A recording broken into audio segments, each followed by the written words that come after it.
जवळपास माहिती आहे, सगळ्यांनाच आयडिया आहे की राईज कसा झाला किंवा कसं पुढं आली. तर मे 2026ला किंवा एका कोर्ट केसमध्ये जे नाही असं एका प्रॉपर आयडिओलॉजीने ते थोडंफार व्यंगात्मकही होतं आणि थोडंफार असं सिरियस टोचनालॉइड यूथ आणि the cockroach become a symbolic identity rather than a formal party. एक कॉकरोच नावाने म्हणजे कॉकरोच ही एक आयडेंटिटी बनली कोणाची, यूथची. ठीक आहे. आणि त्यांनी हाच मुद्दा पुढे घेऊन चाललेले आहेत. मग पहिले काय झालं की आता इव्हॉल्युशन कसं झालं त्यांचं. तर पहिले फेज 1मध्ये ऑनलाईन सटायर, जसं आपण आता डिस्कस केलं की strong branding and social media reach to create viral identity. आणि स्वतः एक आयडेंटिटी बनवली, स्वतःचं एक ओळख निर्माण झाली इथे. नंतर फेज 2मध्ये काय झालं, यूथ मोबिलाईज केलं त्यांनी. मोबिलाईज करणं म्हणजे एखादी शांत गोष्ट, त्याला मोबाईल म्हणजे हलणारी गोष्ट एखादी, थोडक्यात तसं युवकांना चालतं केलं, थोडक्यात म्हणजे चावी दिल्यासारखं. Successfully attracting youth student and civil society group to transition from digital to physical spaces. जे त्यांचे सपोर्टर होते इन्स्टा, फेसबुक आणि ह्या यूट्यूबला वगैरे, किंवा जेही सोशल मीडिया थ्रू ते जे कनेक्ट होते, ते जे डिजिटल असणारे लोक, जे फॉलोअर्स होते, त्यांना फिजिकली त्यांनी मोबिलाईज केलं आणि त्यांना वेगवेगळ्या गोष्टींसाठी लोक जमायला लागली. नंतर फेज 3 काय झालं की आता हे फेज 2चं तुम्हालाही माहीत असेल की वेगवेगळ्या ठिकाणी त्यांनी प्रत्येक शहरामध्ये जाऊन, सिटी आपल्या पुण्यामध्ये आले होते, मुंबईमध्ये वगैरे, असं भरपूर ठिकाणी ते त्यांचे मेळावे करत होते.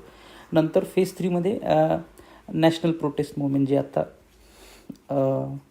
चालू आहे जंतर मंतरला, आणि कालचा तो पूर्ण तुम्ही दिल्लीमध्ये जे दंगल झाली, ती पूर्ण पद्धतीने रायट म्हणता येईल त्याला, कसं पोलिसांनी रिॲक्ट केलं आणि लाठीचार्ज वगैरे हा प्रकार सगळं त्यांनी तो आणि विशेष म्हणजे काय की जे सगळं झालं ना, ते डिजिटल प्रेझेन्स असल्यामुळं CJPचा ते योग्य पद्धतीनं त्यांना ते दाखवण्यात आलं की कशाप्रकारे गव्हर्मेंट त्यांचं विरोध करत आहे. ठीक आहे. त्यामुळे ते अजून चिघळलेलं आहे नॅशनल प्रोटेस्ट. नंतर फेज 4 आता त्यांचं काय असेल की इव्हॉल्युशन म्हणजे पॉलिटिकल आणि governance debate, engaging in dialogue with the government and speaking discussion on long term education and employment reform.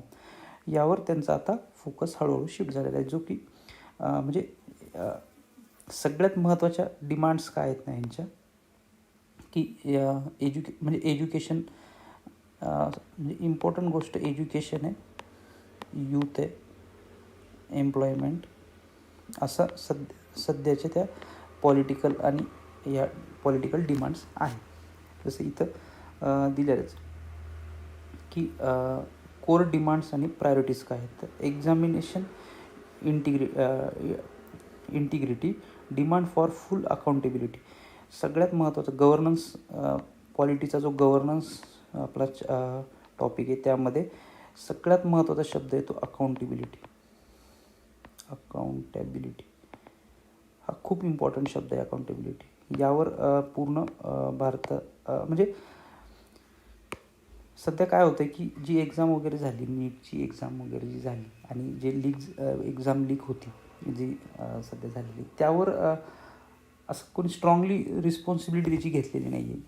म्हणजे काय होतं, एका बाजूला सक्सेस जर भेटलं एखाद्या गोष्टीला तर सगळेजण घ्यायला येतात त्याचं क्रेडिट, पण तेच त्या विरोधात जर कोणतं फेल्युअर झालं तर त्याची रिस्पॉन्सिबिलिटी घेत नाही आहेत, असं यांचं म्हणणं आहे CJPचं. ठीक आहे. तर आणि दुसरी ही गोष्ट आहे की इन्स्टिट्यूशनल ट्रान्सपरन्सी पाहिजे, की seeking greater transparency in education system and the resignation of the union education minister. आता इतका मोठा घोळ झाला, नीट झाली, नंतर आपल्या महाराष्ट्रामध्ये CET पण का TET पण लीक झाली. म्हणजे या गोष्टी खूप सिरियस आहे आणि याची कोणीतरी या सिस्टीमने रिस्पॉन्सिबिलिटी दिली पाहिजे आणि पाऊल म्हणून एज्युकेशन मिनिस्टरने रिझाईन करावं असं यांचं डिमांड्स आहेत. आणि शेवटची थोडी ब्रॉडर सोशल इकॉनॉमिक कन्सर्न्स आहेत, की त्यामध्ये त्यांनी काय ॲड्रेस केले, म्हणजे काय मुद्दा मानला आहे, तर यूथ एम्प्लॉयमेंट आणि empowering environmental issues raise by figures like Sonam Wangchuk. आता हा एक वेगळाच मुद्दा आहे सोनम वांगचुक याचा. म्हणजे हे प्रोटेस्ट 2-3 वर्ष झालं चालू आहे. लडाख या युनियन टेरिटरीसाठी. त्यांचं असं म्हणणं आहे की ते सध्याचे 5व्या अनुसूचीमध्ये 5th शेड्यूलमध्ये त्याला 6th शेड्यूलमध्ये टाका. आता हा वेगळा टॉपिक आहे, आपण नंतर डिस्कस करू. 5th शेड्यूल काय, 6th शेड्यूल काय आणि नेमकं त्यांच्या मुद्द्या काय आणि इन्व्हायरमेंटल इश्यूज काय आहेत तिथले, हा वेगळा मुद्दा आहे.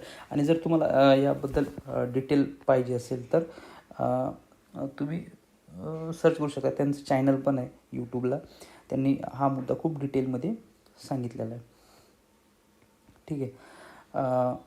पुन्हा त्यांचे आता काय सक्सेसेस अँड चॅलेंजेस काय आहेत त्यांच्या पुढं आता सध्या CGPच्या पुढं. तर त्याचं स्ट्रॅटेजिक सक्सेस काय की त्यांची ब्रँडिंग झालेली आणि ते रीच. म्हणजे आज कॉकरोच म्हणल्यानंतर ते यूथ असं एक आयडेंटिटी तयार झालेली आहे, त्यांचं ब्रँड तयार झालेलं आहे आणि रीच म्हणजे लोकांपर्यंत ती पोहोचलेली आहे. आज फ्रंट पेजला न्यूज, म्हणजे काही दिवस झाले फ्रंट पेजला न्यूज येतात, कंटिन्यूली ते बोलल्या जाते. म्हणजे ती रीच ती एक ग्रॅव्हिटी आलेली आहे त्याला. The movement excelled at creating resonant symbolism that effectively bridge the gap between the online engagement and street demonstration. म्हणजे ऑनलाईन जी एंगेजमेंट होती आणि स्ट्रीट डेमॉन्स्ट्रेशन याच्यामध्ये त्यांनी त्याच्यामधला तो गॅप भरलेला आहे. कारण आतापर्यंत असं सर्वांचं म्हणणं होतं की ही एक ऑनलाईन मूवमेंट आहे जी की प्रॅक्टिकली आणि फिजिकल ती रस्त्यावर येऊ शकत नाही, असं भरपूर जणांना ही गोष्ट वाटत होती. ठीक आहे. आता मेजर चॅलेंजेस काय आहे तर maintaining discipline. As the movement grows it faces difficulties in maintaining peaceful discipline and avoiding fragmentation as new issues are added. तेच कोणतंही आंदोलन असू द्या, जे गांधीजींनी पण केलेलं असो अहिंसेच्या मार्गाने, त्यालाही कधी कधी हिंसेचं बोट लागलेलंच आहे. काही वेगळं गोष्ट सांगायची नाही. चौरी चौराची घटना ज्यामुळं कोणतं आंदोलन बंद पडलं होतं हे मला कमेंटमध्ये सांगा. इतिहासामध्ये आपण वाचलेलंच आहे. चौरी चौराचं 1922 जे आंदोलन होतं त्याच्यामध्ये जे हिंसा झालेलीच आहे, तर तोच खरा मुद्दा आहे आता इथून पुढे. डिसिप्लिन आणि एक शांततापूर्ण मार्गाने कसं जाईल. कारण पेशन्स तुटतात जसं वेळ जाते पुढे, तसं प्रत्येक गोष्टीतला लोकांचा धैर्य जो आहे तो सुटत जातो. आणि सगळे कसे यूथ आहेत, गरम रक्त असतं आणि कोणाचं काही खपून घेत नाही बोलणं वगैरे, तर तो एक यात मुद्दा आहे. नंतर गव्हर्नमेंट फ्रिक्शन्स काय म्हणतात, म्हणजे गव्हर्नमेंटचं काय म्हणजे तर protester face police restriction and legal hurdles while the government has publicly question the movements underlying motivations. ठीक आहे, गव्हर्नमेंटचं हे म्हणणं असणार. आता इथून पुढं पाथ फॉरवर्ड कशी असणार आहे. हे जुलै आत्ता कालचीच गोष्ट आहे. संसद चलो मार्च झाली आणि मग तिथे आपण बघितलं. मी ते फोटोज वगैरे इन्क्लूड नाही केलेले की काय झाले काय नाही, ते करणंही योग्य नाही असं मला वाटलं. पण जस्ट न्यूजमध्ये सगळ्यांनाच माहिती आहे, सगळेजणच यूट्यूबवर वगैरे आहेत, सगळेजण बघतात. आता मेन गोष्ट इथून कसं ते गोष्टी आता पुढे ढकलू शकतात. ठीक आहे, तुम्ही मार्च करा वगैरे, पण अंतिम मुद्दा हाच आहे की गोष्टी वर्क झाल्या पाहिजे, त्या गोष्टीचं काहीतरी आउटपुट आलं पाहिजे. ठीक आहे. तर इथून पुढं काय इन्स्टिट्यूशनल डायलॉग्स झाले पाहिजे की ज्यामध्ये establishing formal communication channel between CGP representatives and government authority, की हे आणि ही स्टार्टही झालेली आहे. म्हणजे आता या कालच आजच्या पेपरमध्येच असेल की JP नड्डा आहेत आणि CGPचे जे 2 कार्यकर्ते आहेत त्यांच्यामध्ये 2 मीटिंग झाल्या ॲक्च्युली. एक सकाळी झाली 11 साडे 11च्या दरम्यान, की ज्यामध्ये त्यांनी ओरली त्यांच्या डिमांड सांगितल्या. पण नंतर त्यांनी असं सांगितलं की तुम्ही काहीतरी राईटअपमध्ये द्या की जे मला पुढं आमच्या बॉडीज जे पण आहेत त्यांच्या सिनियर मेंबर्स आहेत त्यांच्या पुढं आम्हाला ते ठेवता येतील आणि त्यावर काय करू शकतो यावर ते हे तर सुरू झालेलं आहे वे फॉरवर्डमध्ये. आणि तेच बरोबर आहे. आता इथून पुढे जे डिस्कशन होतील वगैरे ते. पुन्हा independent reviews, conducting objective investigation into allegation of a recruitment trend and examination paper leak. ठीक आहे. आता हे इंडिपेंडंट रिव्ह्यूज म्हणजे काय की आता जे झालेल्या गोष्टी आहेत त्याच्याबद्दल रिव्ह्यू करा, ती गोष्ट सॉर्ट आऊट करा की कशा पद्धतीने लीक्स वगैरे झालेले आहेत, पेपर लीक्स आणि कोणाकोण झालेत, कधी झालेत, म्हणजे काय नेमकं गोष्ट होत आहेत ते चेक करा, अपडेट करा स्वतःला, असं ते यांचं म्हणणं आहे. आणि लाँग टर्म रिफॉर्म्स गरजेचे आहेत की shifting focus toward systematic education and employment reform to address the root cause of the youth mobilization. म्हणजे आज पोलिसांनी पार लाठी मारून लथपथ केलेले, रक्ताने पूर्ण भिजलेले आहेत, तरी तो एक जो स्टुडंट आहे किंवा जो आहे तो म्हणतो की मारा मला, मारा अजून, असं ते व्हिडिओज वगैरे आलेले आहेत.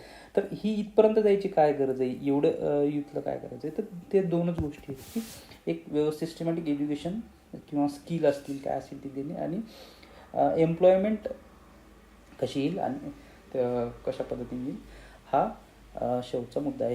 ह्या परीक्षेच्या दृष्टीने ह्या गोष्टी खूप जास्त मध्ये इव्हॉल्युशन म्हणजे कसं पद्धतीनं ते कशा पद्धतीनं पुढं आली पार्टी आणि काय काय फेजमध्ये ते आले, ऑनलाईनपासून ते मोबिलाईज करण्यापर्यंत आणि नॅशनल एक्सपान्शन प्रत्येक गोष्टीला आणि शेवटी संसदपर्यंत आलेले आहेत. आतापर्यंतची ही जर्नी आहे.